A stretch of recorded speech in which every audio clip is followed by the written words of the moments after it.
10 വർഷങ്ങൾക്ക് മുമ്പ് ഗോകുലിനോടൊപ്പം ആ വീട്ടിൽ വന്നതിന്റെ പിറ്റേ ദിവസം തന്നെ നിങ്ങൾക്ക് ഓർമ്മകൾ തിരിച്ചു കിട്ടിയില്ലെന്ന് എന്തുറപ്പ്? എപ്പോ എന്ത് സഹായം വേണമെങ്കിലും കൊച്ചിന് എന്നോട് ചോദിക്കാം. അല്ലെങ്കിൽ വേണ്ട, എന്നോട് ചോദിക്കാൻ മടിയാണെങ്കിൽ ഗീതമ്മയോട് പറഞ്ഞാൽ മതി. ഗീതമ്മേ, ഈ കൊച്ചു ചോദിക്കുന്നത് എന്താണെങ്കിലും അങ്ങ് കൊടുത്തേക്കണം. മനസ്സിലായോ? മനസ്സിലായി സർ. എന്നാ പിന്നെ ഞാൻ പൊക്കോട്ടെ സർ. ശരി ശരി, ജോലി നടക്കട്ടെ. ആ,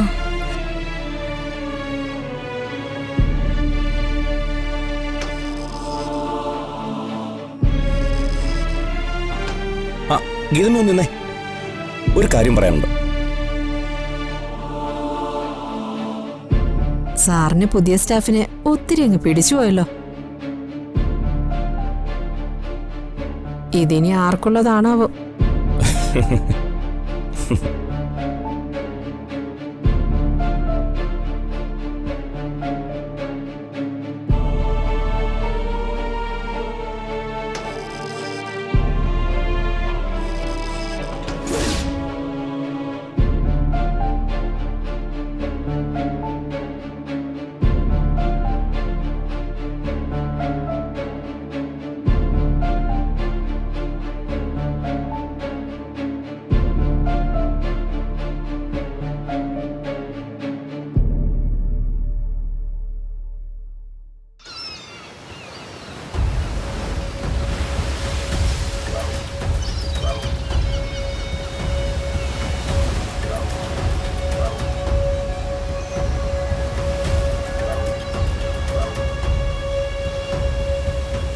സംസാരിക്കാനുള്ളത് നിങ്ങൾക്കാണ്. അത് കേൾക്കാൻ എത്ര നേരം കാത്തു നിൽക്കേണ്ടി വന്നാലും ഞാൻ തയ്യാറാണ് സമൃദ്ധ. അല്ല, അർച്ചന. ശരിയാണ്, ഞാൻ അർച്ചനയാണ്. പക്ഷേ പറയേണ്ട കാര്യങ്ങൾ എങ്ങനെ, എവിടെ നിന്ന് തുടങ്ങണമെന്ന് എനിക്കൊരു രൂപമില്ല. പക്ഷേ ഇനിയും പറയാതെ വയ്യ. എല്ലാം ഒന്ന് ഓർത്തെടുത്തപ്പോ വർഷങ്ങൾ എത്രയോ കടന്നുപോയി.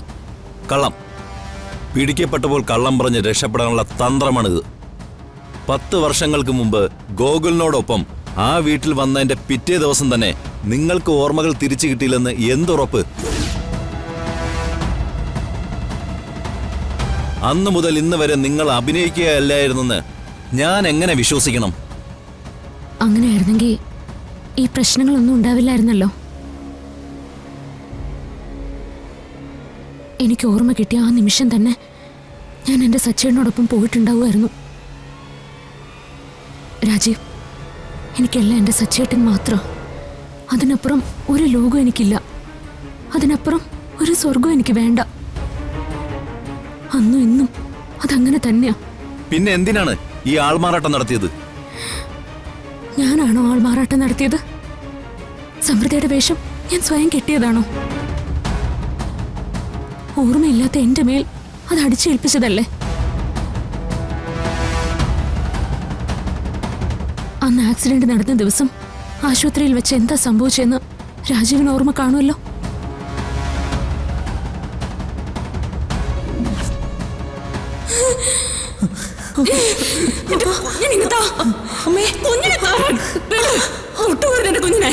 ആരാത്? അത് ആക്സിഡന്റ് പറ്റിയ സ്ത്രീ.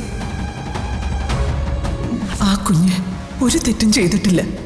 അമ്മയുടെ സ്നേഹം നഷ്ടപ്പെട്ട ആ കുഞ്ഞിന് ഇനി അച്ഛന്റെ സ്നേഹം കൂടി നിഷേധിക്കണം. സമൃദ്ധിയുടെ ആത്മാവിന് ശാന്തി കിട്ടാൻ മോൻ ഇതിന് സമ്മതിക്കണം.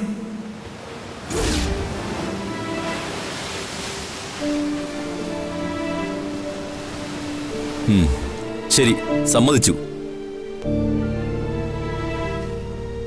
പക്ഷെ ആശ്രമത്തിൽ വെച്ച് ഓർമ്മ തിരിച്ചു കിട്ടിയതിന് ശേഷവും എല്ലാം അറിഞ്ഞുകൊണ്ട് പിന്നെ എന്തിനായിരുന്നു ഈ അഭിനയം? തിരിച്ചു പോകാമായിരുന്നില്ലേ സച്ചിയോടൊപ്പം? പോകാൻ തന്നെ തീരുമാനിച്ചത്. പക്ഷെ പോകാതിരുന്നതും സമൃദ്ധിയായിട്ട് അഭിനയം തുടർന്നതും എന്റെ സച്ചേട്ടന് വേണ്ടി തന്നെയാ. മനസ്സിലായില്ല. സമൃദ്ധി ആവുന്നതിന് മുമ്പുള്ള അർച്ചനയുടെയും സച്ചിയുടെയും കഥ എന്താന്ന് രാജീവിന് അറിയില്ലല്ലോ. എനിക്ക് ഓർമ്മ കിട്ടി ഞാൻ എന്റെ സച്ചേട്ടന്റെ കൂടെ തിരിച്ചു പോകാൻ തീരുമാനിക്കുന്ന നിമിഷം അവര് സച്ചേട്ടനെ കൊല്ലുമായിരുന്നു. ആര്? സച്ചിയെ കൊല്ല ആര് തീരുമാനിച്ചെന്നാ? ഞാനും സച്ചേട്ടനും ഒരിക്കലും ഒന്നാവരുതെന്ന് ആഗ്രഹിക്കുന്ന ഒരു സ്ത്രീ. ഒന്നിനും മടിയില്ലാത്ത, മനുഷ്യഗണത്തിൽ പോലും കൂട്ടാൻ കൊള്ളാത്ത ഒരു നികൃഷ്ട ജന്മം. അവരെന്റെ സച്ചേട്ടനെ കൊല്ലാൻ തീരുമാനിച്ചത് ഞാൻ എന്റെ ചെവി കൊണ്ട് കേട്ടതാ.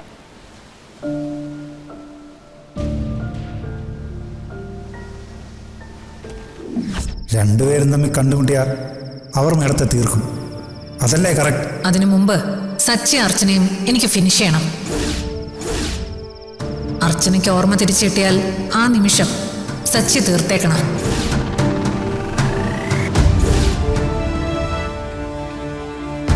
അവന്തികയോ? അതെ, ആട്ടിൻ തോലിട്ട ചെന്നായിയാണ് അവന്തിക. എന്റെയും സച്ചേന്റെയും കുടുംബത്തോട് അവൾ ചെയ്ത ദ്രോഹങ്ങൾ ഇപ്പോഴും രാജീവിന് അറിയില്ല. ഇപ്പോഴും ഈ കളിയുടെ കടിഞ്ഞാൺ അവളുടെ കയ്യിലാണ്. അവൾ ചെയ്ത കൊടും ചതികൾക്കുള്ള ശിക്ഷ വാങ്ങിക്കൊടുത്ത് അവളെ ജയിലിലാക്കാതെ ഞങ്ങൾക്ക് ഒരിക്കലും സമാധാനമായിട്ട് ജീവിക്കാൻ പറ്റില്ല രാജീവ്. അവന്തിക എന്റെ ആരാണെന്ന് അറിയാമോ രാജീവിന്? അറിയാം. അവന്തിയെക്കുറിച്ചും അർച്ചനയെക്കുറിച്ചും നെല്ലിശ്ശേരി വീടിനെ കുറിച്ചും ഒക്കെ എനിക്കറിയാം. സച്ചിയുടെ ഏട്ടന്റെ ഭാര്യയായിരുന്നു അവർ എന്ന കാര്യവും എന്റെ അന്വേഷണത്തിൽ ഞാൻ മനസ്സിലാക്കിയിട്ടുണ്ട്. അതുമാത്രമേ രാജീവ് മനസ്സിലാക്കിയിട്ടുള്ളൂ. സച്ചിയേട്ടന്റെ വധുവായി നെല്ലിശ്ശേരിയിലേക്ക് വലതുകാല് വെച്ച് കയറിയ നിമിഷം മുതൽ അവന്തിക ഞങ്ങളോട് ചെയ്ത ക്രൂരതകൾ, എന്റെ ജീവിതത്തിൽ അവരുണ്ടാക്കിയ നഷ്ടങ്ങൾ, ദുരന്തങ്ങൾ, അതൊന്നും ഒരിക്കലും പൊറുക്കാനാവില്ല എനിക്ക്. അപ്പോ അവന്തികയെ ഭയന്നിട്ട് മാത്രമാണ് അർച്ചന സച്ചിയുടെ അടുത്തേക്ക് തിരിച്ചു പോകാതിരുന്നത്? അല്ല രാജീവ്,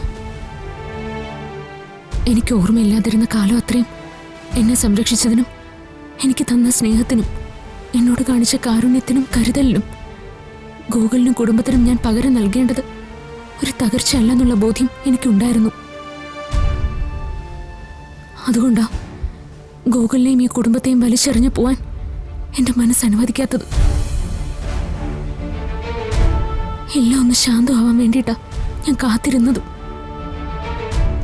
പക്ഷെ ഇപ്പോ എന്റെ കണക്കുകൂട്ടലുകൾക്കും അപ്പുറമാണ് കാര്യങ്ങൾ. സത്യം പറഞ്ഞ എന്ത് ചെയ്യണമെന്നറിയാതെ മനസ്സൊരുക്കുക ഞാൻ ഈ ദിവസങ്ങൾ അത്രയും ജീവിച്ചത്. പക്ഷെ ഇപ്പോ രാജീവ് ഈ സത്യങ്ങൾ അറിയാനിടയായത് ദൈവത്തിന്റെ തീരുമാനമായിരിക്കും. എല്ലാം മതിയാക്കാനുള്ള സമയമായിന്നായിരിക്കണം ദൈവം പറഞ്ഞത്. സച്ചന്റെ സങ്കടവും വേദനയും ദൈവത്തിന് പോലും താങ്ങാൻ പറ്റുന്നുണ്ടാവില്ല. രാജീവ് പറഞ്ഞതുപോലെ ഈ ആൾമാറാട്ടം അതിവിടെ വെച്ച് നിർത്താം. സച്ചിന്റെ അടുത്തേക്ക് മടങ്ങിപ്പോവാൻ തന്നെയാണ് എന്റെ തീരുമാനം.